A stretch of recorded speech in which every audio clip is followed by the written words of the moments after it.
kekudusannya dan kebaikannya dalam hidup kita. Kita mau memuji Dia.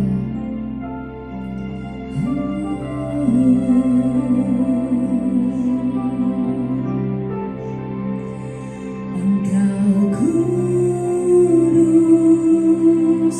kudus, tiada seperti-Mu. Engkau kudus,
Ku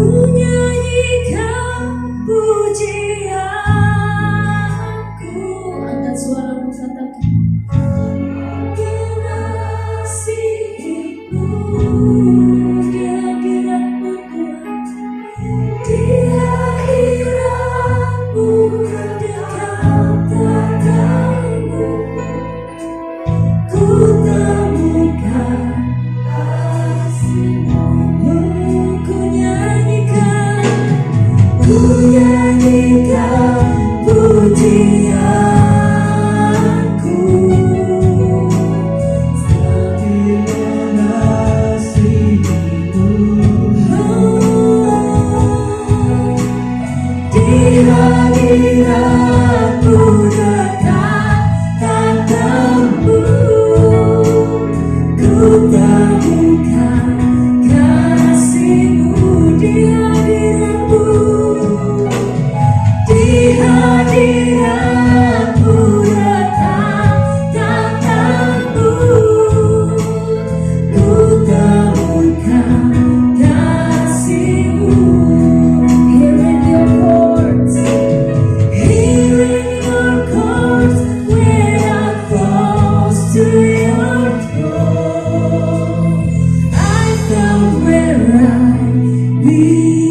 Tuhan, di mana kami berada,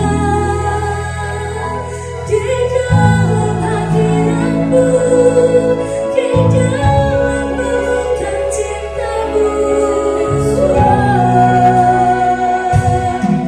Di dalam kuasa-Mu, itulah tempat kami, itulah kesukaan dan kesenangan baru kami. Here in your presence,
kami bersyukur buat kasih setia-Mu, Tuhan.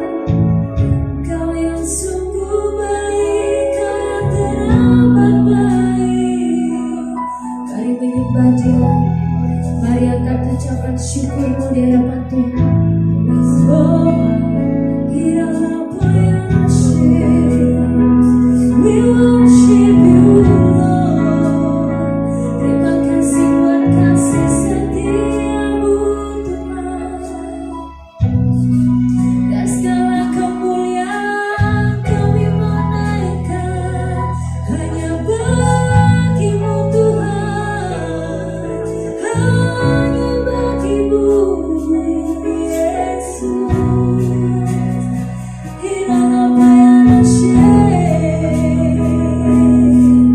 Mari kita mengangkat hati kita, mari naikkan syukur, iman, harap kasih kita di hadapan Tuhan. Mari buka hatimu,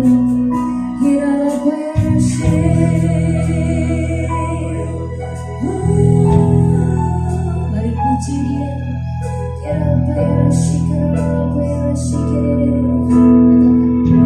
Segala kemuliaan hanya bagi Tuhan.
syukur kami Tuhan, yang terbaik hanya untuk Engkau saja, sebab Engkau saja Tuhan yang ada dan terus menumpang hidup kami Tuhan. Ini umat-Mu yang Kau kasih Tuhan, kami mau bersuka cita karena kami percaya Kau ada di tengah-tengah kami. Yang siap bersuka cita katakan amin. Shalom. Puji nama Tuhan. Coba dilihat kanan kirinya apakah sudah bersuka cita. Mari berikan shalom.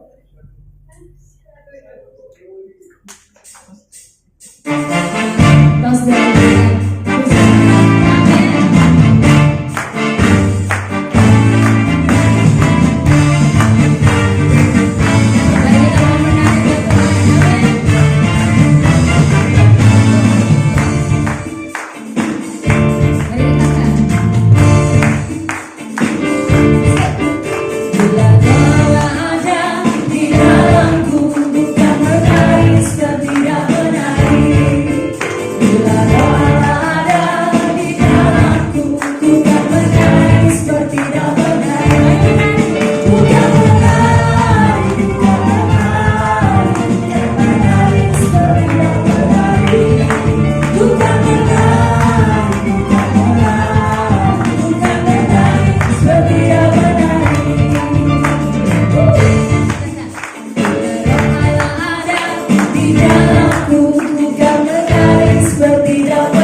Serukanlah nama Tuhan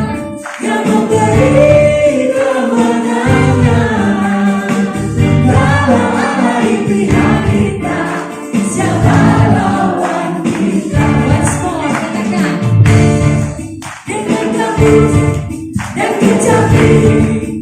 Mari kita puji Tuhan, serukan bersorak, bernyanyilah, bersukai harapannya. Serukan nama Tuhan yang memberi kemenangan. Kalau Allah di pihak kita, siapa lawan kita?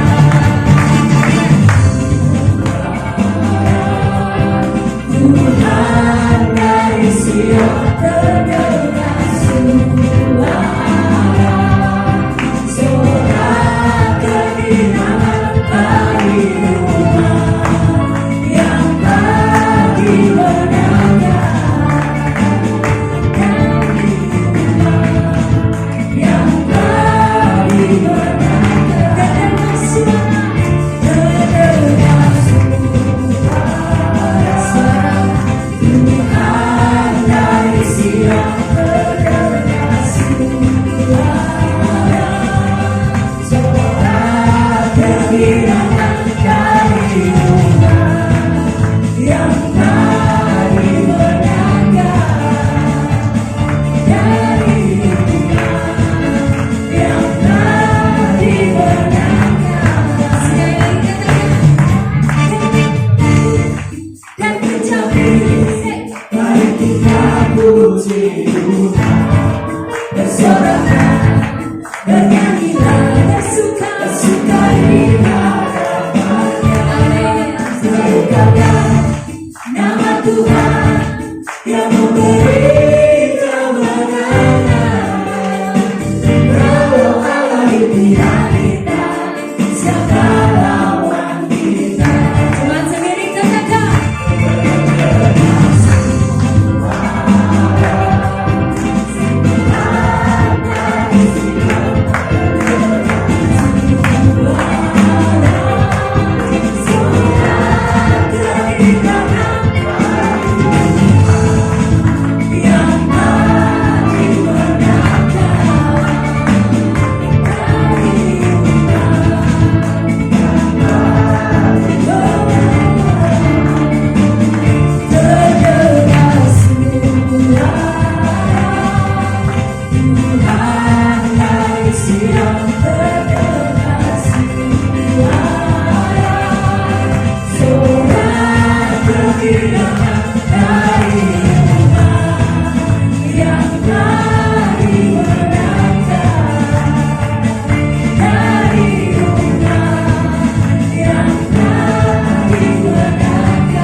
anggur baru yang Tuhan sediakan. Amin. Biarlah sukacita yang daripada Tuhan terus mengalir dalam hidup kita. Amin.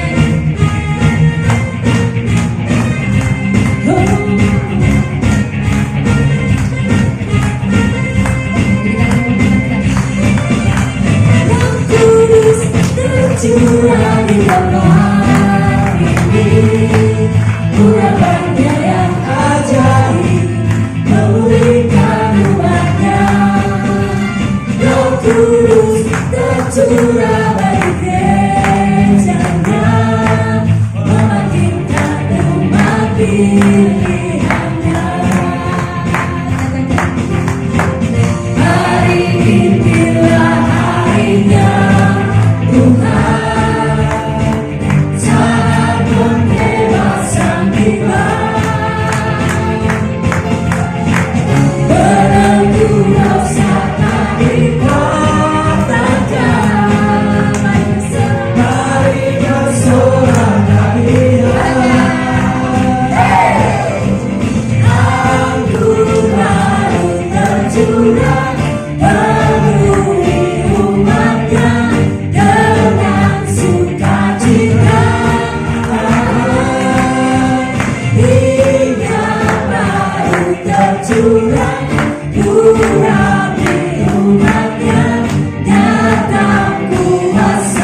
tercurah di tempat ini, urapannya yang ajaib memulihkan umatnya. Roh Kudus tercurah bagi gerejanya, membangkitkan umat pilihannya. Hari inilah harinya Tuhan, saat pembebasan iman, belenggu dosa mari katakan, mari bersorak Dia. Anggur baru tercurah penuhi umatnya dengan sukacita. Minyak baru tercurah urapi umatnya yang tak kuasanya. Dan semua mari berkati saudara kita. Anggur baru tercurah penuhi umatnya dengan sukacita. Minyak baru tercurah urapi umatnya yang tak kuasanya. Nyata kuasanya. Ada urapan yang baru. Nyata kuasanya.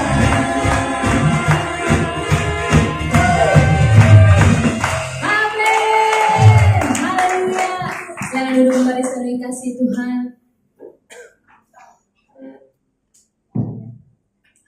Terima kasih Tuhan. Biarlah kami memandang hidup kami seperti Engkau memandang hidup kami Tuhan. Biarlah setiap kami tidak menyia-nyiakan hidup kami dengan tinggal di luar Engkau Tuhan. Biarlah Engkau terus bawa kami lebih lagi mengenal Engkau Tuhan. Ini umat-Mu yang Kau kasih Tuhan. Dan biarlah pada ibadah ini kami boleh menemukan kebenaran-Mu yang sejati yang membebaskan kami Tuhan. Terima kasih Yesus. Mari kita menaikkan pujian dengan ucapan syukur. Hirabaya syukur, hirabaya syukur, hirabaya syukur.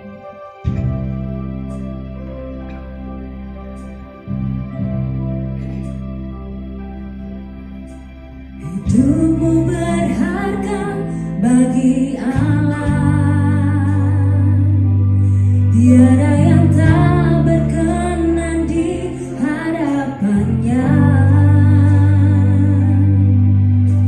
Dia ciptakan kau sudut gambarnya, sungguh terlalu indah kau bagi Dia. Dia berikan kasih-Nya bagi kita. Dia telah merelakan segala-galanya. Dia disalib untuk tebus dosa kita. Karena hidupmu sangatlah berharga. Bulu yang terkulai takkan dipatahkannya.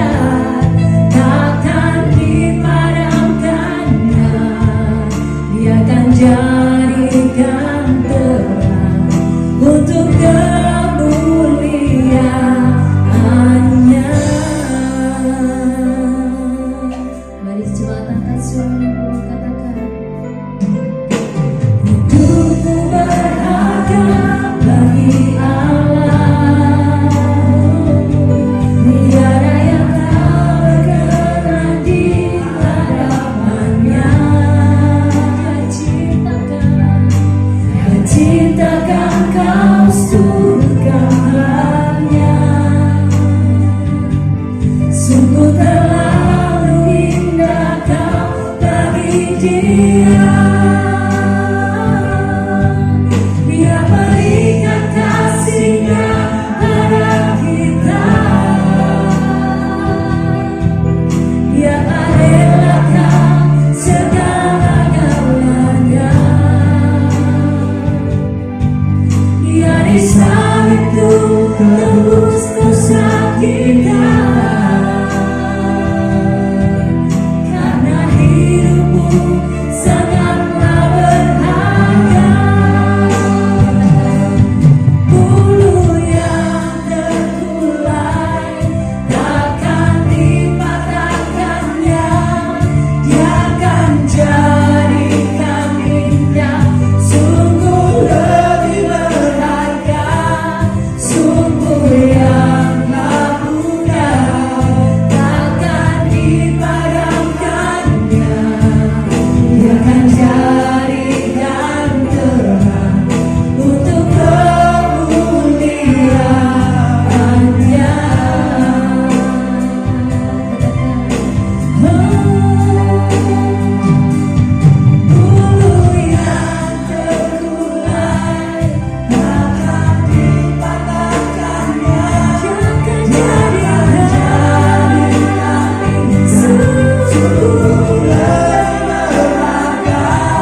Oh, bulu yang terkulai.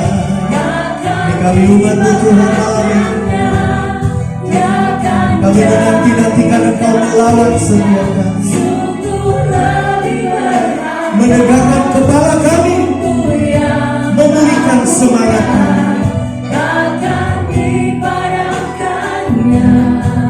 Dia akan jadikan terang untuk kemuliaan-Nya.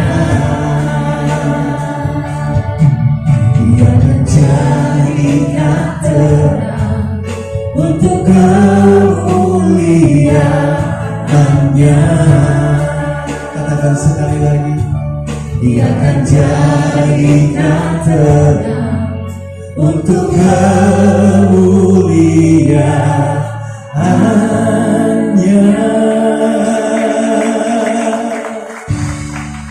Malam hari ini kami percaya Engkau ada di sini Tuhan.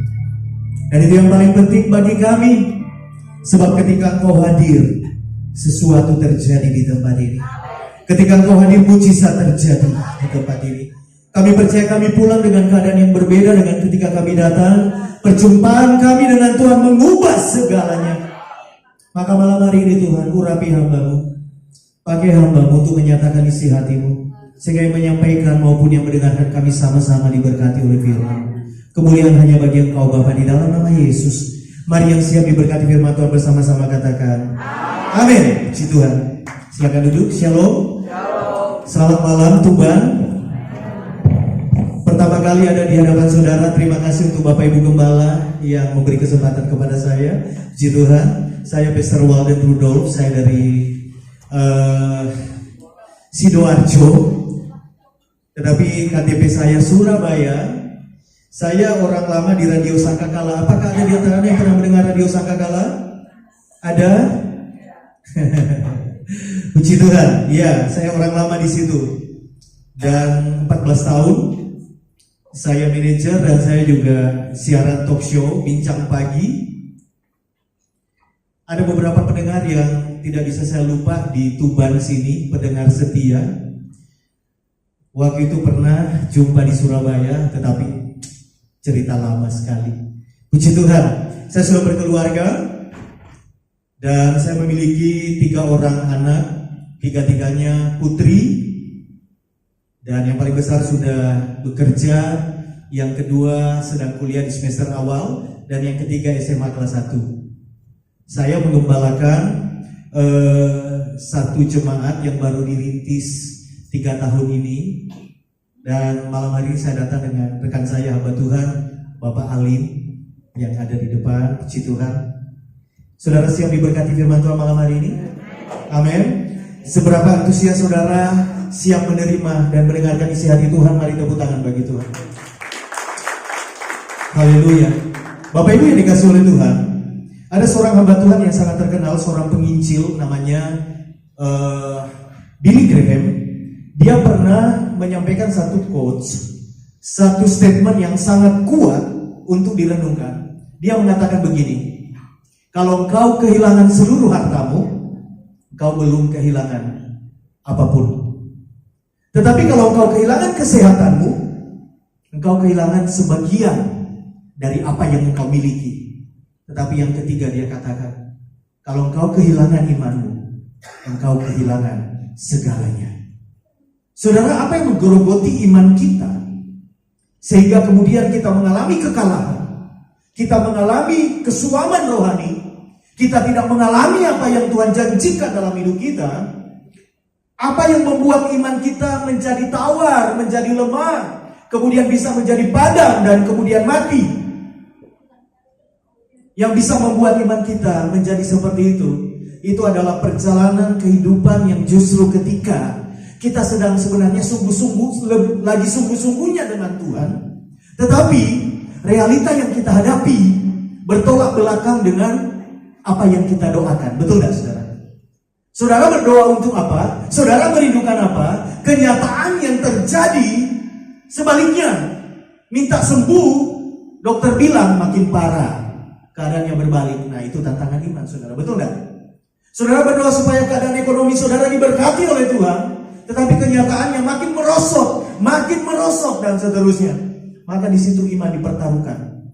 Tetapi yang berbahagia adalah mereka yang percaya walaupun belum melihat. Hari ini saudara belum melihat jawaban doa.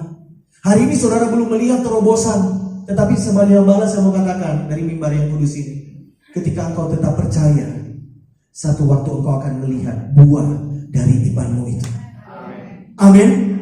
Karena Tuhan bergerak di waktunya Tuhan, bukan waktunya saya dan saudara. Dan waktu Tuhan itu yang terbaik, katakan amin. Dan Tuhan tidak pernah terlambat. Amin. Malam hari ini saya akan bicara tentang hal yang spesifik, mungkin agak berbeda. Saya akan menyampaikan firman Tuhan dengan tema berkat Tuhan lewat kehadiran orang yang setia. Berkat Tuhan lewat kehadiran orang yang setia. Bisa ditayangin ya. Puji Tuhan. Iya. Kadang-kadang konsep dalam hidup kita akan bisa jadi berkat kalau kita sudah menang atas persoalan kita. Konsep hidup kita, kadang-kadang kita berpikir kita akan bisa menjadi berkat kalau kita sudah diberkati oleh Tuhan dan ada di ujung pergumulan hidup kita. Artinya kita sudah menang. Tetapi saya mau katakan malam hari ini, bahkan di tengah proses kehidupan yang sedang saudara jalani, sebenarnya saudara bisa menjadi berkat. Tidak tunggu masalah saudara selesai, tidak tunggu proses kehidupan ini ada di ujungnya. Bahkan di saat yang paling berat sekalipun dalam hidupmu, sebenarnya kita sebagai orang yang percaya kepada Tuhan, kita tetap bisa menjadi berkat. Katakan amin. Siapa yang malam hari datang dengan pergumulan hidup yang berat, angkat tangan. Udah ada loh yang angkat tangan Pak Gembala. Semuanya aman ya. Dan yang punya pergumulan ya. Dan kalau saya lihat, saya teropong dari depan ya. Sebelah sini dulu. Halo. Yang di tengah, halo. Pak Gembala, kalau saya lihat dari depan ini semua nih orang-orang di sini tidak punya utang. Kelihatan dari wajahnya. Tidak ada pergumulan. Saudara, seberat apapun pergumulanmu, miliki konsep yang benar. Di tengah badai kehidupan yang terberat sekalipun, hidup saya bisa menjadi berkat dan mempermuliakan nama Tuhan. Amin. Jangan tunggu badaimu berlalu, lalu engkau berpikir baru saya bisa menjadi berkat. Jangan tunggu jawaban itu datang, baru kemudian saya jadi berkat. Bahkan di tengah badai yang paling berat sekalipun, malam hari ini kita akan belajar, kita tetap bisa menjadi berkat. Katakan amin. Kita akan belajar dari satu figur yang sangat terkenal, hidupnya sangat menginspirasi. Kejadian pasal yang ke-39 ayat yang ke-5. Kita akan belajar dari Yusuf. Yusuf ini adalah seorang anak muda, seorang tokoh yang hidupnya itu bisa menginspirasi kita dari berbagai macam hal. Tentang kekudusan, tentang komitmen, tentang kesetiaan, tentang submission, tentang pengampunan, dan lain sebagainya. Dan malam hari ini kita akan belajar dari Yusuf tentang kesetiaannya. Baca bersama-sama. Apakah jelas dari depan sana, saudara? Jelas ya? Kita baca bersama-sama. 1, 2, 3. Sejak ia menyerahkan rumahnya dan segala miliknya kepada Yusuf, Tuhan memberkati rumah orang Mesir itu karena Yusuf. Berkat Tuhan ada pada segala miliknya, baik yang di rumah maupun yang di ladang. Oke. Bagian ini itu dalam konteks sebuah perjalanan proses kehidupan yang tidak mudah dari kehidupan seorang yang bernama Yusuf. Posisinya dia adalah orang yang dijual sebagai budak, kehilangan hak hidupnya. Tetapi karena Yusuf adalah orang yang menjaga kesetiaannya di hadapan Tuhan, menjaga komitmen hidupnya di hadapan Tuhan, maka kita melihat Yusuf yang di ayat ini, dia ada di rumah Potifar, seorang petinggi Mesir. Dia dibeli oleh Potifar menjadi budaknya. Dikatakan sejak Potifar menyerahkan rumahnya dan segala miliknya kepada Yusuf, Tuhan memberkati rumah orang Mesir itu karena Yusuf. Yusuf adalah seorang yang memegang janji Tuhan dalam hidupnya. Dan dia menghidupi janji Tuhan dalam hidupnya. Diperkirakan umur 13 sampai 17 tahun, dia terima vision, dia terima visi dari Tuhan. Kau akan menjadi seorang yang besar. Kau akan menjadi seorang pemimpin. Engkau akan bersinar lebih daripada saudaramu, bahkan orang tuamu. Tetapi kemudian kenyataannya, dia bangun dari mimpinya itu. Dia mau dibunuh sama saudara-saudaranya, masukin ke sumur, diangkat dari sumur, dijual, jadi budak, kedampar dia di rumah Potifar. Kenyataan pahit. Proses hidup Yusuf belum selesai.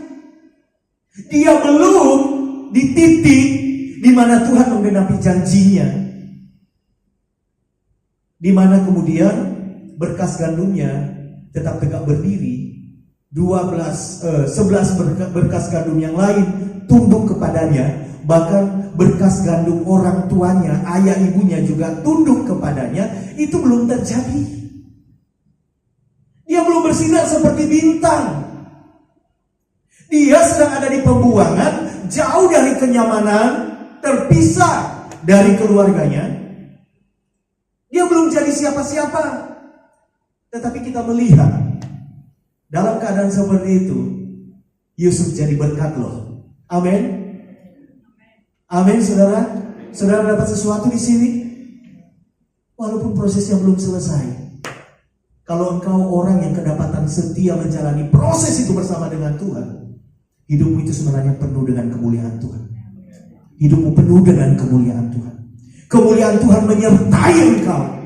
Tempat di mana engkau ada di situ, tempat itu diberkati oleh Tuhan. Amin. Dikatakan Tuhan memberkati rumah orang Mesir itu karena Yusuf. Tuhan memberkati rumah Potifar karena Yusuf ada di situ. Malam hari ini saya mau katakan, jalani prosesmu dengan setia. Izinkan Tuhan memproses hidupmu. Yang setuju katakan amin. Dan di dalam perjalanan itu, kau akan melihat tempat di mana engkau ada di situ, di dalam proses itu. Tempat itu dipenuhi dengan kemuliaan Tuhan. Tempat itu diberkati oleh Tuhan. Amin, saudara. Potifar diberkati bukan karena dia takut Tuhan, bukan karena dia mengenal Tuhan. Bahkan dikatakan bukan cuma rumahnya. Orang Mesir itu diberkati karena Yusuf. Berkat Tuhan ada pada segala miliknya. Baik yang di rumah maupun yang di ladang. Hebat kan saudara? Dampak kehidupan orang yang mau berproses dengan Tuhan dengan setia itu luar biasa. Bukan cuma di dalam rumah. Rumah itu mungkin mewakili harta benda dan lain sebagainya. Tetapi ladang itu mewakili sumber, pabrik mungkin, dan sebagainya yang ada di luar rumah itu. Karena kehadiran satu orang yang berproses dengan setia kepada Tuhan, orang lain melihat kemuliaan Tuhan. Amin. Saudara, saya pikir saudara sepakat dengan saya bahwa panggilan hidup kita adalah untuk menjadi berkat. Amin. Tetapi ada begitu banyak orang Kristen hidupnya bukan menjadi berkat, mereka menjadi batu sandungan. Kenapa? Berontak terus sama Tuhan, tidak kuat menjalani proses, komplain terus sama Tuhan, protes terus sama Tuhan. Kehidupan yang kemudian yang dia jalani adalah kehidupan yang tidak mempermuliakan nama Tuhan. Nah, bagaimana kehidupan ini bisa menjadi berkat? Saudaraku yang dikasihi oleh Tuhan, tidak ada seorang pun hari-hari ini menjalani hidup dengan mudah. Betul? Tidak ada seorang pun yang sedang menjalani hidup dengan mudah hari-hari ini, saudara. Keadaan ekonomi bukan cuma di Tuban ya, di Sidoarjo juga, di Surabaya juga, secara global susah. Betul ya? Zaman dulu cari uang halal katanya yang sulit, yang haram gampang. Sekarang saya dengar ya, yang haram pun sulit loh. Saudara percaya? Sulit keadaannya. Beberapa hari yang lalu, beberapa minggu yang lalu, kita dihentakkan dengan satu peristiwa sebenarnya yang kurang mendapatkan sorotan ya. Kecil, tetapi saya adalah orang yang suka mengamati apapun untuk membaca situasi dunia ini itu sedang apa dan sedang kemana begitu. Indonesia menyelenggarakan satu event internasional senam, dan ada satu atlet, beberapa atlet dari satu negara itu visanya dibatalkan. Saudara mengikuti tidak berita itu? Negara mana itu? Israel. Dan orang-orang berpikir itu hanya hubungan diplomatik dan apalah alasannya. Dan orang-orang berpikir ya udahlah, tidak akan terjadi apa-apa. Tetapi kemudian dampaknya memang Indonesia tidak dapat menyelenggarakan event-event internasional ke depan olahraga. Kemudian yang kedua, yang ngeri adalah kita tahu bersama orang Yahudi itu ada di negara-negara hebat, betul tak? Mereka pemegang kunci berputarnya ekonomi dunia ini. Dan saudara, saya mendengar satu ulasan di sebuah platform, dia berkata, mereka sedang mengembargo Indonesia. Mereka tidak pernah protes kayak kita yang ngomong banyak begitu, enggak. Tetapi mereka mulai mengembargo dan ada begitu banyak orang-orang yang menarik dana, menahan untuk investasi ke bangsa ini. Dan tentu saja tidak diberitakan semuanya itu, tetapi nyatanya suplai bahan baku dari luar negeri untuk industri yang ada di dalam negeri itu terhambat, dan seterusnya dan seterusnya. Itu keadaan yang sedang terjadi hari-hari ini. Sulit, sukar, dan kita ada di situasi yang seperti itu, saudara. Iya, saya seorang ayah yang punya 3 orang anak, saudara. Saya seorang hamba Tuhan yang sederhana. Saya mau cerita sama saudara, saya dibatasi sampai berapa hari ini khotbah? Tidak dibatasi ya. Baru sekali ketuban. Boleh ya, agak lama ya. Yang setuju angkat tangannya. Oke. Yang gak setuju, ya saya minta maaf. Saya adalah seorang ayah yang anaknya banyak. Di zaman sekarang punya anak 3 itu banyak ya. Oke. Waktu anak saya yang pertama masuk kuliah, semester awal pandemi datang, mukul Indonesia. Dan saya mau coba terbuka dengan saudara ya, tentang apa yang saya alami saat itu. Saya menyekolahkan anak saya yang pertama ini kuliah di salah satu kampus di Surabaya. Itu dari penghasilan, bukan gaji saya sebagai seorang hamba Tuhan, karena gak mungkin bisa. Apa yang saya lakukan untuk menyekolahkan dia? Saya membiayai anak saya ini dari saya MC. Saya masih profesional Master of Ceremony. Saudara kalau perlu MC malam hari ini mau deal dengan saya kasih diskon banyak ya. Saya MC, saya juga presenter ya di SBO TV, saya punya program. Lalu kemudian saya juga membiayai dari workshop perusahaan yang mengundang saya.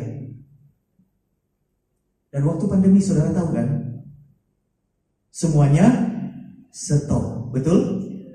Semuanya stop. Dan apa yang terjadi? Ya, saya tidak punya income tambahan.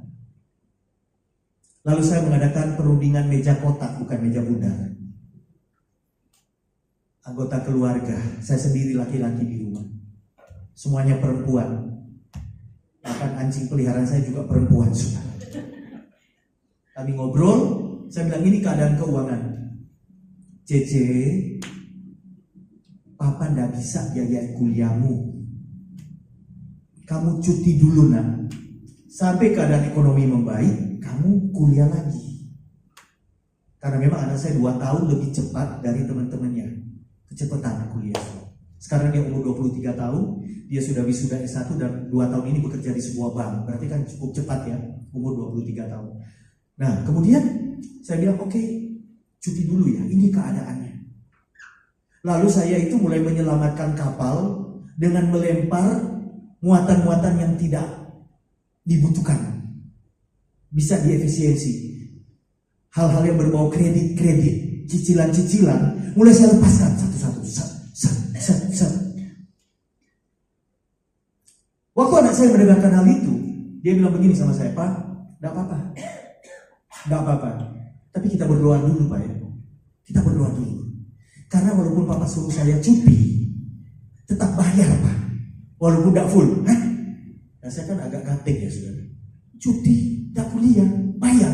Tetap, Pak. Tetap bayar. Walaupun enggak penuh. Oh my God. Saya coba cari tahu bayar berapa. Berapa persen begitu ya. Tapi kemudian anak saya bilang begini, enggak apa-apa, Pak, kita berdoa ya. Dan kemudian saya berdoa, dia berdoa. Tapi konsep saya, nanti setelah pandemi ini berlalu, dia kuliah lagi. Tapi apa yang Tuhan kerjakan, saudara? Apa yang Tuhan kerjakan?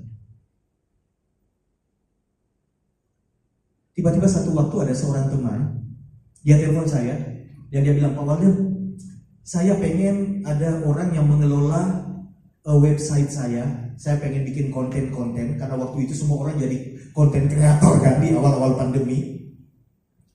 Dan saya bilang oke, saya kan di pelayanan saya itu di youth, anak-anak muda. Saya bilang oke, nanti ada anak-anak wanita saya rekomendasikan. Orang ini bilang begini, bukan, saya minta, anak saya namanya Michelle, saya minta Michelle. Terus saya bilang, masa anak itu bisa? Oh pasti bisa, itu kerjaan mereka itu. Saya bilang, oh coba. Saya tanya anaknya, dan kemudian dia bilang, oh bisa Pak, itu gampang kok, begini. Dan kemudian dia dipanggil sama orang ini dan ngobrol. Dan waktu ngobrol itu, bapak ibu yang mau pakai anak saya ini tanya, Michelle bagaimana kuliahmu? Anak saya jujur. Dan itu sangat melukai hati saya. Saya disuruh cuti sama papa. Loh kenapa? Ya dia ceritakan keadaannya. Loh kok bisa begitu? Terus kamu gimana? Ya gak apa-apa sih. Ya manggil opa oma. Ini hamba Tuhan tapi punya toko emas gitu ya. Lalu kemudian mereka ngobrol, kontennya deal seperti apa konsepnya. Besoknya saya ditelepon, saudara. Pak Walden, saya dengar dari Michelle katanya mau di-stop ya kuliahnya. Saya bilang, oh bukan di-stop, cuti, lah sama aja. Dan kemudian saya dikuliahi, dimarah-marahi, saudara. Pak Walden pernah pikirkan gak perasaannya anaknya Pak Walden? Temannya kuliah semua, terus dia stop, dia cuti. Pernah pikir gak perasaannya? Dalam hatiku, Pak, gak usah ngomong gitu, aku nangis Pak. Anakku berhenti kuliah karena saya gak mampu gitu. Oh dia ngomong panjang lebar, gak bisa Pak, dulu saya pengen kuliah tapi gak bisa. Teman saya kuliah, saya sakit hati lihat mereka Pak. Gak boleh, bisa harus tetap kuliah. Saya bilang, oh iya, amin, doakan ya. Tetapi ini loh yang Tuhan kerjakan kemudian, ujungnya ini so sweet banget. Dan saya tidak bisa lupakan perkataan orang ini. Dia bilang begini, saya sudah ngomong sama istri saya, mulai hari ini sampai wisuda, Michelle itu tanggungan kami yang bertanggung jawab. Wah, tepuk tangan begitu.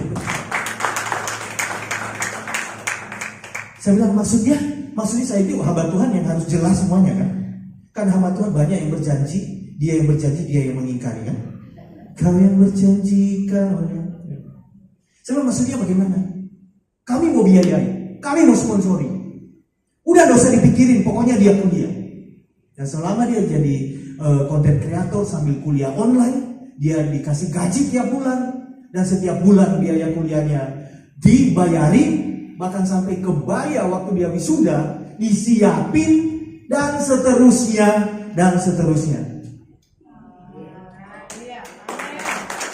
Sekarang saya mau katakan satu hal. Proses itu berat. Tapi anak saya dia bilang kita berdoa. Dan ketika dia berdoa, dia jadi berkat loh buat saya, anak saya. Dia ngajarin saya bahwa Tuhan itu adalah Tuhan yang akan bertindak ketika dia melihat iman yang sungguh-sungguh yang tak tergoyahkan. Dan saya lihat anak saya bilang, nah, puji Tuhan ya, kamu tidak putus asa. Hati papa itu hancur waktu ngomong kamu stop kuliah. Tetapi kamu berdoa dan Tuhan membuka jalan. Saudaraku yang dikasih oleh Tuhan, kehadiran orang yang setia selalu menjadi berkat. Saya ingat. Lalu kemudian dalam proses selanjutnya, ketika dia wisuda, dia melamar di 2 bank luar negeri ya. Dua-duanya diterima. Saya antar. Interview saya antar, saya diskusi sama dia. Karena saya juga bantu HRD 2 perusahaan, sehingga saya tahu triknya bagaimana kalau ditanya begini jawab begini, tanya begini jawab begini, bagaimana gestur, bagaimana cara menatap muka, gitu kan. Lalu kemudian saya antar, dua-duanya lolos. Dan saya serahkan, kamu pilih yang mana? Dia pilih satu bank dan sampai hari ini ada di situ. Dan setelah dia, bank itu stop menerima karyawan karena keadaan ekonomi. Dan anak saya sudah menjadi karyawan tetap. Dan begitu dia menjadi karyawan tetap, dia selalu tanya, papa perlu apa? Setiap kali gajian. Papa perlu apa? Papa mau ini, papa mau itu, dan seterusnya. Dan satu hal yang saya sangat bersuka cita adalah dia punya 2 adik. Dan tanpa sepengetahuan saya, adik-adiknya itu ngaku mereka punya tabungan. Karena setiap bulan mereka dapat jatah dari CC-nya. Saya bilang, kok gak ngomong? Terus dapat double, dari papa dapat, dari CC dapat. Oh, itu rahasia. Sudah dikasih oleh Tuhan. Bahkan sejak kecil saya melihat penyertaan Tuhan itu menyertai kehidupan orang-orang muda yang sederhana. Saya tidak sedang membangga-banggakan anak saya, tetapi saya sedang menceritakan bagaimana dia punya komitmen. Youth di gereja di Surabaya, dia terlibat aktif. Youth di gereja yang saya rintis 3 tahun ini, dia terlibat secara aktif. Yang nomor 2 main musik, yang nomor 3 guru sekolah minggu, singers. Dan mereka itu bertanggung jawab di hadapan Tuhan. Mereka begitu setia. Kau bisa bayangin, pulang dari Surabaya kami cuma istirahat 30 menit untuk lanjut ibadah di Sidoarjo. Dan cuaca panas, biasanya turun dari mobil pengen apa? Pengen tidur ya, capek ya, karena dari pagi kan. Tetapi mereka bertiga punya komitmen dan tetap menjaga hati untuk melayani Tuhan. Saya melihat, saya bilang, kamu diberkati bukan karena apa-apa, kamu diberkati karena kau setia kepada Tuhan. Orang yang setia diberkati oleh Tuhan. Amin. Apakah saudara orang yang setia? Kalau kau setia, bahkan kau belum melihat mujizat itu, masih engkau doakan. Bahkan engkau belum sampai di ujung pergumulanmu, seperti Yusuf, kehadiranmu menjadi berkat. Amin. Terlalu banyak orang Kristen hari ini yang menjadi batu sandungan. Kenapa? Mereka gagal untuk setia kepada Tuhan. Kalau sudah gagal setia kepada Tuhan yang tidak kelihatan, maka kita akan gagal di dalam segalanya. Betul kan? Kepada Tuhan yang tidak kelihatan, kita belajar berkomitmen dengan setia, maka saya percaya di dunia yang kita jalani, siapapun kita hari, dimanapun kita hari ini, di sana juga kita setia. Dan ada upah bagi kesetiaan. Amin, saudara. Nah, malam hari ini kita akan melihat yang pertama, Yusuf, dia menjadi berkat bahkan ketika dia di keadaan yang paling terpuruk dalam hidupnya. Diposisikan sebagai seorang budak yang tidak memiliki hak atas dirinya. Meskipun dia berada di dalam keadaan yang tampak tidak menguntungkan, Tuhan menyertai dia. Ini kan yang paling penting, betul tidak saudara? Yang paling penting itu bukan jawaban doa. Yang paling penting itu bukan mujizat-mujizat yang kita harapkan. Yang paling penting sesungguhnya dalam hidup kita itu adalah penyertaan Tuhan. Amin. Karena proses itu pasti. Saya mau katakan ya, ada banyak hal dalam hidupmu yang tidak bisa engkau lompati, harus engkau jalani. Dan kalau ada penyertaan Tuhan, sekalipun engkau berjalan dalam lembah kekelaman, kau tidak takut. Tuhan beserta dengan engkau, memberikan kemenangan kepada. Amin. Jadi saudaraku yang dikasihi oleh Tuhan, Tuhan menyertai orang yang setia. Yusuf hidup benar dan takut akan Tuhan, sekalipun di tanah asing dan di dalam penderitaan. Keberhasilan Yusuf bukan karena posisi, tetapi karena penyertaan Tuhan. Amin. Bukan karena posisi saudara, bukan karena fasilitas saudara, tetapi karena penyertaan Tuhan yang melihat kesetiaanmu, maka hidupmu diberkati. Dan bukan cuma diberkati, menjadi berkat. Saudara, kita harus punya konsep ya, harus berubah. Kalau Betani ini kan terkenal dengan successful Betani families ya. Amin. Keluarga Betani yang berbahagia, betul? Konsep kita harus diubah. Kita tidak mengejar berkat untuk diri kita sendiri, tetapi menjadi berkat bagi orang lain. Amin. Karena kalau kita punya konsep menjadi berkat bagi orang lain, itu sudah pasti kita diberkati lebih dulu sebelum kita bisa memberkati orang lain. Amin. Karena kalau konsepnya untuk diri kita sendiri, maka berkat itu bisa menjadi racun, bisa membahayakan hidup kita. Saudara, lihat kadang-kadang keluarga yang hancur itu bukan keluarga yang secara ekonomi mereka kurang. Betul nggak? Kadang-kadang keluarga yang berantakan itu karena keluarga yang terlalu diberkati. Semua terfasilitasi, anak mau apa ada, istri mau kemana ada, suami mau apa ada, lalu semuanya kemudian keluar dari jalur. Tapi kalau konsep saya pengen diberkati Tuhan untuk menjadi berkat, berkat datang dalam hidupmu dan engkau menjadi saluran berkat. Demikian seterusnya, berkat mengalir melalui hidupmu kepada orang-orang yang ada di sekitarmu. Katakan amin. Yusuf diberkati karena kesetiaannya. Kemudian yang kedua, berkat Tuhan itu menular lewat kehadiran orang-orang yang setia. Saya percaya kehadiran saudara di perusahaan, kehadiran saudara di marketplace, tempat itu diberkati oleh Tuhan. Amin. Pernah nggak saudara duduk di satu toko atau di satu tempat, tadinya tidak ada orang, tiba-tiba waktu saudara duduk di situ, orang itu berdatangan banyak? Pernah? Sering ya? Itu artinya saudara itu magnet berkat buat orang yang jualan itu. Minggu lalu saya ngantar anak saya, mereka pelayanan di gereja, main musik, singer, WL.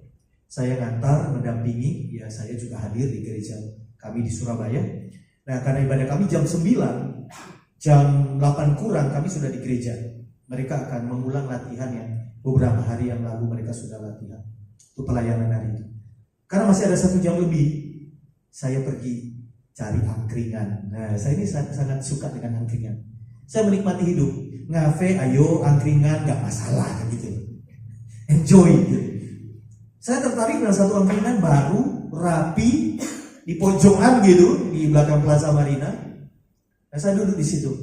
Saya kenal dengan orangnya, ngobrol. Pak, kok pindah sini? Oh iya, kita digusur. Mas, itu buka supermarket. Oh iya, ada supermarket baru. Digusur, nggak ada orang, kursinya masih kosong, saya sendiri di situ. Lalu saya tanya, ini kok bersih ya, bagus ya. Lalu dia servisnya juga bagus. Kalau angkringan lain kan kopi kalau orang take away beli itu dibungkus pakai plastik. Oh kalau dia itu pakai segel, gelas kecil pakai segel. Padahal kopi yang 3.000-an, 4.000-an gitu loh. Dan saya lihat ini untuk apa ini? Oh ada yang pesan, saya langsung gini. Tiba-tiba datang 1, 2, 3, 4 sampai kursi semuanya penuh.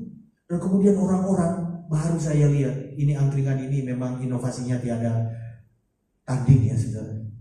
Pesan kopi panas 5, harganya sama 5.000, tapi servisnya luar biasa. Tetapi kemudian saya menyadari begini, iya ya tadi sepi, sekarang rame. Apakah kebetulan? Orang lain bisa berkata kebetulan, tapi saya katakan terima kasih Tuhan, saya jadi berkat untuk teman saya ini. Berkat Tuhan menular karena kehadiran orang yang setia. Amin. Saudara harus punya pikiran begini. Perusahaan di mana saya bekerja harus diberkati karena kehadiran saya. Amin.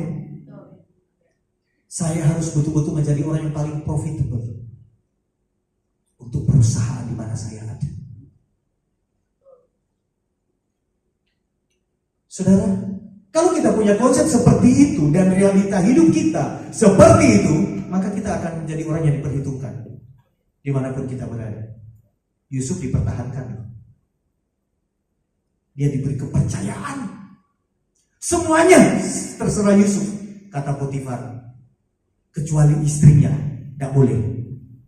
Iyalah. Dipercaya. Kenapa? Karena kehadirannya sungguh-sungguh terbukti menjadi berkat. Apakah proses Yusuf sudah selesai? Apakah dia sudah menjadi seorang pejabat begitu? Belum. Bahkan setelah itu dia masuk penjara kan? Belum. Makanya saya mau mengubah konsep dan saya sedang mengubah paradigma berpikir saya. Jangan nunggu diberkati untuk jadi berkat. Karena sesungguhnya kita adalah orang-orang yang diberkati walaupun kita sedang menjalani proses. Dan di tengah-tengah proses itu, berkat Tuhan itu bisa mengalir luar biasa melalui kehidupan kita ke orang-orang yang ada di sekitarnya. Rumah tanggamu diberkati Tuhan karena kehadirannya. Amin. Perusahaan diberkati Tuhan karena kehadiranmu. Jangan sampai perusahaan aman-aman ketika kita masuk bangkrut. Kita harus betul-betul menjadi berkat dimanapun kita berada. Karena panggilan kita memang menjadi berkat. Amin. Saya 15 tahun ini ada di sebuah perusahaan di Surabaya. Kalau saudara tahu di Taman Bungkul ada building 10 lantai. Saya pembina kerohanian di perusahaan itu. Dari dulu 500 karyawan, sekarang tinggal 300. Setiap seminggu 2 kali saya ada di situ. Dan saya melihat kehadiran anak-anak Tuhan yang pegang posisi-posisi yang strategis di perusahaan itu membuat perusahaan itu bisa tetap survive. Dan saya terus memotivasi mereka, jadilah orang yang setia, hiduplah takut akan Tuhan, berintegritaslah, karena kau diperlukan perusahaan ini. Kehadiranmu itu menghadirkan hadirat Tuhan di perusahaan ini. Nah, perusahaan ini bisa bertahan karena kau ada yang ada di tempat ini. Saudara yang dikasihi oleh Tuhan, berkat Tuhan bisa menular melalui kehadiran orang-orang yang setia kepada Tuhan. Rumah Potifar diberkati bukan karena Potifar mengenal Allah, tetapi karena ada Yusuf di sana. Mungkin keluarga kita bukan keluarga yang mengenal Tuhan. Bos kita bukan orang yang mengenal Tuhan. Bahkan mereka tidak seiman dengan kita. Tetapi buat mereka melihat kehadiran kita menghadirkan berkat Tuhan bagi perusahaannya. Dan ini kan penginjilan, saudara, betul kan? Kita berbuah bagi Tuhan. Yang berikutnya, saudara yang dikasihi oleh Tuhan, Tuhan itu dipermuliakan melalui kesetiaan kita.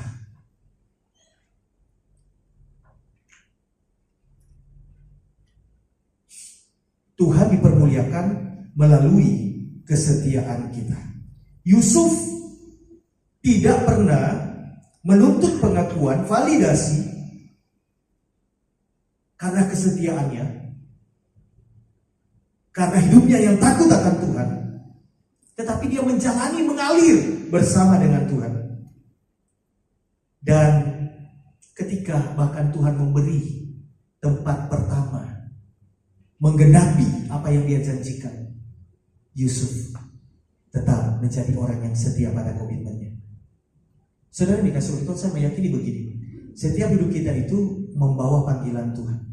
Dan panggilan Tuhan itu bagi setiap orang itu ada puncaknya. Panggilan Tuhan dalam hidup Musa itu ada puncaknya. Setelah proses yang panjang, puncaknya adalah dia membawa keluar bangsa itu dari tanah perjanjian. Yosua panggilannya ada puncaknya, membawa Israel masuk ke tanah perjanjian, ya kan? Semua hamba-hamba Tuhan yang ada di dalam Alkitab, mereka itu ada untuk satu tujuan, dan tujuan Tuhan itu ada puncaknya, dan setelah itu tinggal maintenance, memelihara apa yang sudah dicapai itu. Dan di dalam hidup saudara juga ada tujuan Tuhan yang entah apa puncaknya. Apakah keselamatan seluruh anggota keluargamu, atau apa? Pembaharuan di ekonomi dengan skala yang terus berkembang dan lain sebagainya. Saya tidak tahu apa puncak panggilan hidupmu, tetapi yang saya tahu adalah itu akan menjadi nyata kalau kita menjalani prosesnya dengan setia. Yusuf setia loh, setia. Diperkirakan proses Yusuf dari dia dapat mimpi sampai dia menjadi pejabat itu di Mesir, orang keduanya Firaun, itu durasi sekitar 17 tahun. Jadi selama 17 tahun dia jatuh bangun, dibuat oleh orang-orang yang jahat di sekitar hidupnya. Tetapi dia tetap menjaga kesetiaannya karena dia tahu Tuhan sedang memproses hidupnya. Amin, saudara. Satu hal, kenapa Tuhan mengizinkan masalah terjadi dalam hidup saudara? Karena Tuhan hendak membangkitkan karakter ilahi di dalam kehidupan setiap kita. Apa itu karakter ilahi? Bukan hanya kemampuan berbuat baik, bersikap baik, tetapi kemampuan untuk melakukan apa yang tidak bisa daging ini lakukan. Karena kekristenan tuntutannya itu standarnya tinggi. Kasihilah musuhmu. Betul ya? Harusnya musuh diapakan, saudara?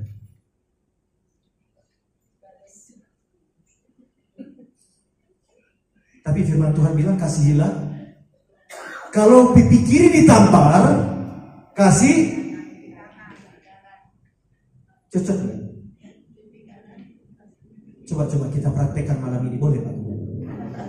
Bubar nanti pertemuan itu. Viral gitu kan? Gereja Betani Tuban saling menampar melakukan firman Tuhan. Berbuat baik kepada mereka yang menganiaya kamu. Tidak cocok. Bagaimana itu bisa terjadi? Itu bisa terjadi dan kita bisa melakukan itu kalau kita telah melewati prosesnya. Dan muncul karakter ilahi yang memampukan kita. Amin. Saya ada jemaat umurnya 77 tahun dan dia singer tersenior di gereja saya. Siapa di sini yang 77 tahun? Angkat tangan. Ada ibu-ibu? Yang mana? Masih mau singers? Dan singersnya bukan cuma dia begini, ambil buku-buku, oh enggak.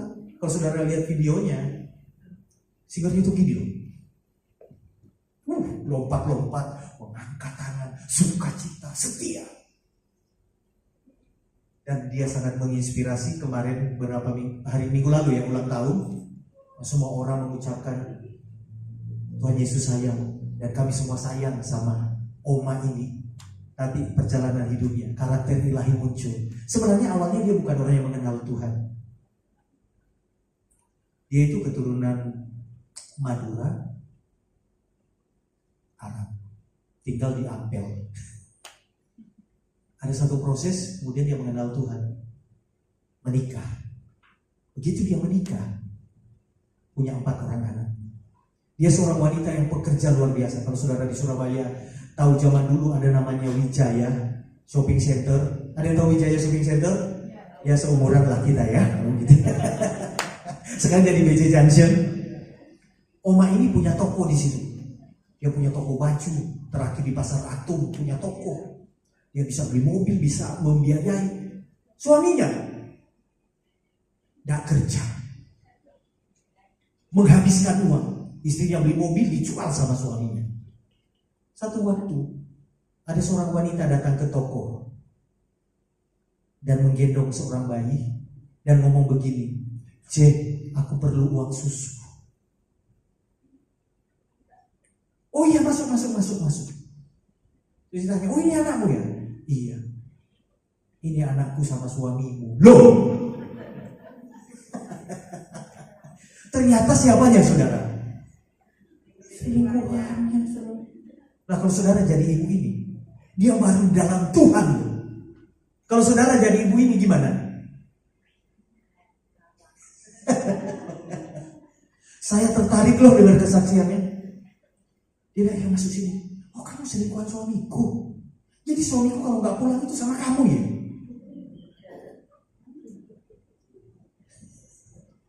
Dia menurut saudara dia kasih gak uang susu? Dikasih. Lalu mereka tukar-tukaran nomor telepon katanya. Dan kemudian dia tanya, kamu keahliannya apa? Supaya kamu gak jadi orang ketiga di rumah tangga saya. Tak modalin kamu ya. Dipindahkan ke Bali, dibukain usaha di Bali semua. Keren gak? Dan yang bukan Kristen selingkuhan ini jadi Kristen. Karakter ilahi ya, untuk petobat baru ya. Apa berhenti sampai di situ? Suaminya tidak berhenti sampai di situ. Itu kan yang kedua, ada yang ketiga, ada yang keempat. Darah Yesus. Saya waktu dengar ceritanya seriusan. Dan terakhir 2 tahun lalu, tiba-tiba saya ditelepon Pak Walden. Nah, setelah suaminya itu melalang buana dengan banyak wanita, istri pertama diceraikan. Waduh, ya udah. Tetapi kemudian istri kedua, istri ketiga, yang istri kedua dan ketiga itu yang jadi Kristen melalui istri pertama, yang ketiga enggak. Lalu waktu meninggal, saya dengar, oh ya, terus gimana? Sedih enggak? Ya ada sedihnya sih. Dulu pernah bareng, punya 4 anak. Meninggalnya di daerah Palangkaraya. Terus gimana? Dia tanya, ini saya mau tanya Pak Walden, apa saya harus pergi? Loh, kok tanya saya? Gini, tanya anak-anak, karena anaknya juga sudah berkeluarga. Dan ternyata anak-anaknya pengen melihat ayahnya untuk terakhir kali. Saya udah berangkat. Dan 2 istri yang ada di sana, Palangkaraya, tidak mau menutup peti mati sebelum istri pertama datang. Dan kemudian saya dikirimi foto, ada 3 orang berjejer, nomor 1, nomor 2, nomor 3, di peti. Yang 2 ini belum mengenal Tuhan, jadi mengenal Tuhan. Saya berpikir ini agak unik ya. Suami bawa jiwa.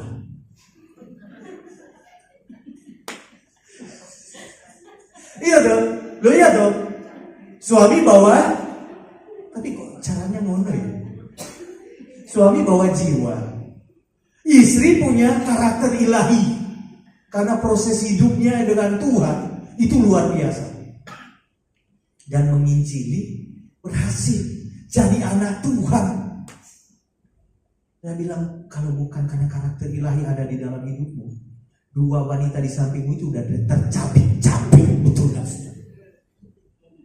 Udah gak usah nunggu suami mati, waktu datang minta uang susu dikasih racun susunya. Iya kan? Kalau mengikuti naluri istri mempertahankan suami, kan gak mungkin bisa begitu ya. Tetapi lihat, orang yang setia pada proses, ada sesuatu yang ilahi masuk dalam hidupnya. Karena persekutuannya dengan Tuhan dalam kesetiaan itu memampukan dia melakukan apa yang daging ini tidak mampu lakukan. Dan saat itu engkau jadi berkat. Amin. Saat itu engkau jadi berkat. Ya udahlah Pak, kasusnya jangan ekstrim kayak gitu. Kalau kayak gitu saya tidak sanggup. Enggak, ini kan cuma contoh. Ada orang yang mengalaminya. 3 bulan lalu di Manado, saya dari Manado ya, dari Sangir Talau. Ada satu anak tunggal yang meninggal dunia, remaja umur 19 tahun, anak orang paling kaya di Manado. Dia kuliah di Swiss, dia pulang karena opanya ulang tahun. Dan waktu di acara ulang tahun opanya ini, dia punya kekasih, anak remaja ini. Dan ternyata ya masalah asmara remaja yang gak terkontrol begitu. Intinya kemudian anak ini dibunuh sama selingkuhan pacarnya. Ditikam. Ya udahlah, saya dari sana saya menyoroti ada something wrong di tempat di mana gereja itu berdempet-dempet. Kok masih ada kejahatan primitif untuk mencabut nyawa seperti itu kan? Berarti ada yang missing di sini. tanggung jawab rohaniwanan. Tapi yang saya soroti adalah omanya, dia punya karakter ilahi. Seribuan di TikTok, penghiburannya, bagaimana orang datang, jejak rekam anak ini bagaimana. Tapi omanya di hari terakhir, dia berdiri di mimbar dan dia berkata, kami sekeluarga mau melakukan firman Tuhan, mengampuni orang yang menikah cucu saya, cucu satu-satunya, laki-laki, orang kaya. Kami mau mengampuni pelaku. Kami akan pergi ke penjara untuk merangkul orang itu. Kami mau mengampuni seperti Yesus. Ya, pengampunan dilepaskan. Tapi tentu hukum berjalan kan, itu lainnya. Tetapi bagaimana itu bisa terjadi? Harusnya bagaimana? Kalau secara naluri, secara daging, harusnya bagaimana? Oh, ya sudah, tidak usah diekspresikan. Anak tunggal, cucu tunggal, harapan, kuliah di luar negeri, dan seterusnya. Anak ganteng lagi. Tetapi karakter ilahi memunculkan hal-hal yang tak terduga, dan itu yang membedakan kita dari yang tidak mengenal Tuhan. Kalau orang baik yang menjadi standar, di luar orang Kristen banyak orang yang lebih baik. Setuju nggak dengan saya? Betul? Tetapi ketika kita bisa mengampuni yang tak terampunkan menurut daging ini, itu kita anak Tuhan yang sudah berproses. Amin? Iya. Bu, ampuni Bapak ya. Amin. Kalau ada kesalahan, ampuni. Demikian juga bapak-bapak yang ada di sini, ampuni ibu ya. Amin. Saling mengampuni. Itu hal yang kecil yang menjadi contoh bahwa kita bisa mengaplikasikan apa yang sudah kita terima dari Tuhan. Yusuf adalah orang yang punya kesetiaan dan hidupnya betul-betul mencapai destininya. Yang terakhir yang saya mau sampaikan ini keren banget. Ketika saudara-saudara Yusuf datang, mereka lah yang membunuh dia, mau membunuh dia, memasukkan dia ke dalam sumur. Mereka yang menjual dia kepada pedagang budak dari Midian. Mereka datang karena mereka kalau tidak ditolong Yusuf, mereka mati. Tidak ada makanan. Kekeringan di Mesir, juga kekeringan di Israel. Dan waktu saudara-saudaranya datang, mereka tidak mengenali Yusuf. Karena Yusuf sudah keren, pakaian Mesir, dia pejabat, tetapi Yusuf mengenal mereka. Dan saudara tahu ceritanya ya. Ketika dia berterus terang kepada saudara-saudaranya, saudara-saudaranya ketakutan. Mereka berpikir secara daging, habis kita, dia balas dendam. Betul kan? Dia udah jadi pejabat, mati kita semuanya. Tetapi apa yang dikatakan oleh Yusuf? Kejadian pasal-pasal terakhir. Yusuf berkata begini, tidak usah takut. Hanya untuk menyelamatkan satu bangsa, Tuhan menyuruh aku mendahului kamu ke Mesir.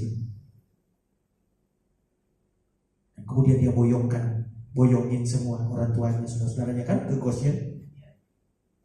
Konsep Yusuf itu keren loh. Untuk menyelamatkan kalian, kan mereka jadi 12 suku Israel kan. Untuk menyelamatkan satu bangsa, Tuhan menyuruh aku mendahului. Apa? Mendahului. Caranya mendahului, dijual, dibunuh, jadi budak, masuk penjara, sakit. Tetapi orang yang setia kepada Tuhan, menjalani prosesnya, dia akan sampai di ujung kesimpulan bahwa semua yang Tuhan izinkan terjadi pasti mendatangkan kebaikan. Dan kalau ada orang-orang yang ada andil di situ, itu atas seizin Tuhan. Bukan untuk kita balas dendam kepada dia, tetapi justru kita bersyukur. Karena melalui mereka kita ada hari ini. Amin.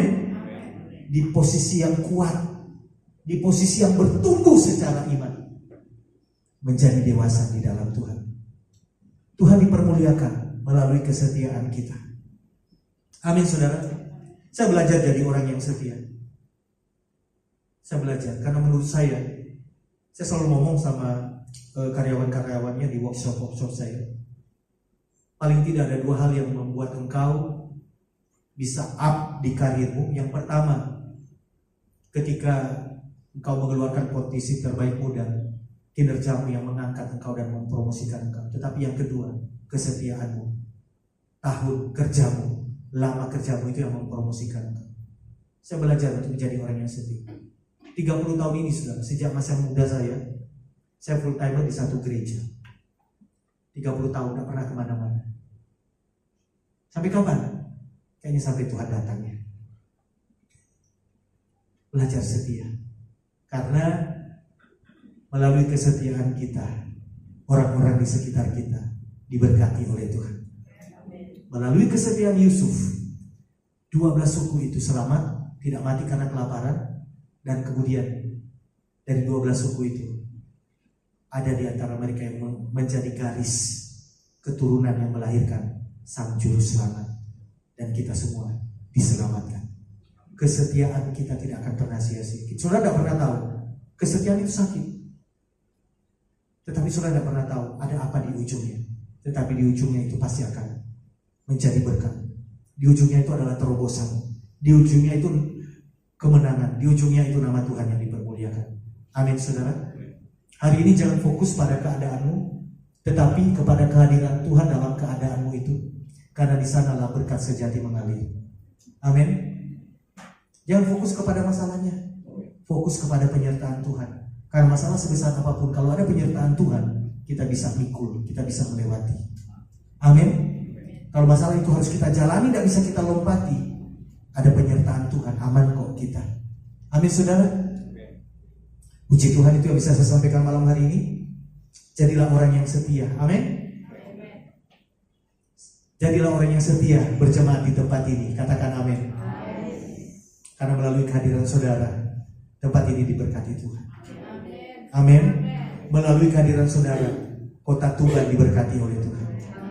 Amin. Mari kita bangkit berdiri bersama-sama.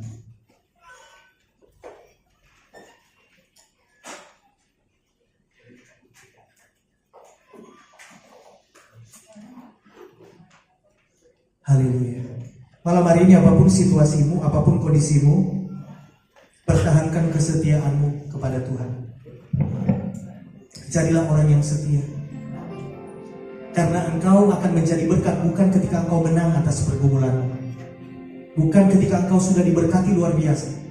Bahkan dalam proses yang tersulit, Tuhan bisa memakai hidupmu menjadi berkat seperti Yusuf. Kenapa? Karena engkau setia menjalani prosesnya. Tuhan tidak pernah meninggalkan engkau. Yusuf tidak pernah ditinggalkan Tuhan. Tuhan memampukan engkau memikul beban yang berat itu. Amin. Mari kita menutup mata dan mengangkat tangan. Kau selalu punya cara untuk menolongku. Kau selalu punya jalan keajaibanmu. Kau dahsyat dalam segala perbuatanmu, dan ku tenang di dalam kau selalu punya cara untuk menolongku. Kau selalu punya jalan keajaibanmu. Kau dahsyat dalam segala perbuatanmu, dan ku tenang di dalam caramu. Mari dari awal jemaat Tuhan katakan, takkan ku ragu, takkan ku ragu Tuhan, janjimu yang amin, amin. Kami menaruh percaya kami kepadamu. Hanya padamu Tuhan ku berseru, dan kataku aku cuma kau selalu punya cara untuk menolong.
perbuatanmu, dan ku tenang di dalam caramu, dan ku tenang di dalam caramu, dan ku tenang di dalam caramu.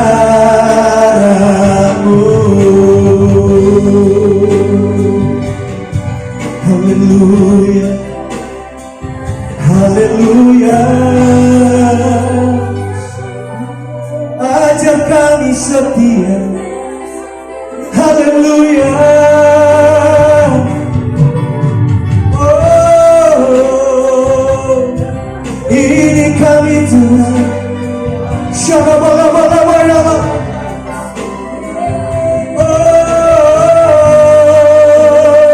Haleluya, haleluya. Kita mulia nama Saudara. Haleluya, haleluya.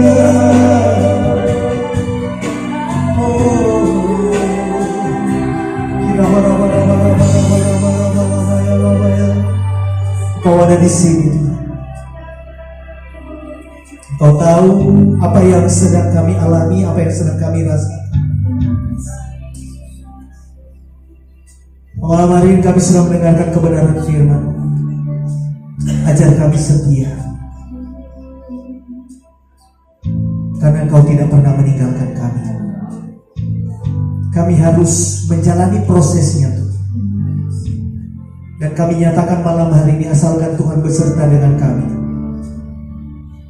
kami mau belajar setia sampai akhirnya. Asalkan Tuhan menyertai kami, kami belajar setia sampai kami melihat yang Tuhan janjikan terjadi. Sampai kami melihat mujizat itu terjadi. Sampai kami memegang dengan tangan kami sendiri apa yang Engkau janjikan itu datang dalam hidup kami. Karena di tengah proses yang berjalan itu, Tuhan, ketika kami belajar setia, kami dapat mempermuliakan nama-Mu. Tempat di mana kami berada, tempat itu diberkati. Seperti Yusuf, Tuhan, hidupnya mempermuliakan nama-Mu melalui kesetiaannya. Demikian kami merindukan kehidupan kami, memancarkan terang kemuliaan-Mu tengah keluarga, perusahaan, di komunitas, dimanapun kami berada. Kehadiran kami selalu menjadi representasi kehadiran Tuhan, dan kuasa-Mu bekerja di sana. Hamba-Mu berdoa bagi gereja ini, Tuhan. Apa yang dirindukan, apa yang dibawa dengan tangisan kepada-Mu untuk kota ini, Kau berkuasa menggenapinya di gereja ini, sehingga tempat ini penuh dengan kemuliaan. Kemuliaan yang menjangkau kota ini, kemuliaan yang menjadi berkat bagi kota ini, membuat kota ini mengalami hujan pertobatan, lawatan Tuhan. Inilah rumah-Mu, Tuhan. Pakai orang-orang yang ada di tempat ini, pakai kami, Tuhan. Pakai kami, Tuhan. Kami terbatas, tetapi ketika kami belajar setia, kami dapat menjadi berkat bagi kota ini. Terima kasih, terpujilah nama-Mu. Hamba-Mu terbatas, tapi Roh Kudus Engkau tidak terbatas. Kau yang terus melanjutkannya. Kau yang berbicara dan seperti apa yang kami perlukan, demikian porsi pengertian yang Engkau berikan kepada kami malam hari ini. Dan firman ini mengerjakan sesuatu yang baru dalam hidup kami, sampai kami melihat penggenapan janji Tuhan yang sempurna terjadi dalam hidup kami. Segala kemuliaan hanya bagi Engkau Bapa, di dalam nama Yesus yang diberkati firman Tuhan, bersama-sama katakan amin. Tuhan memberkati saudara.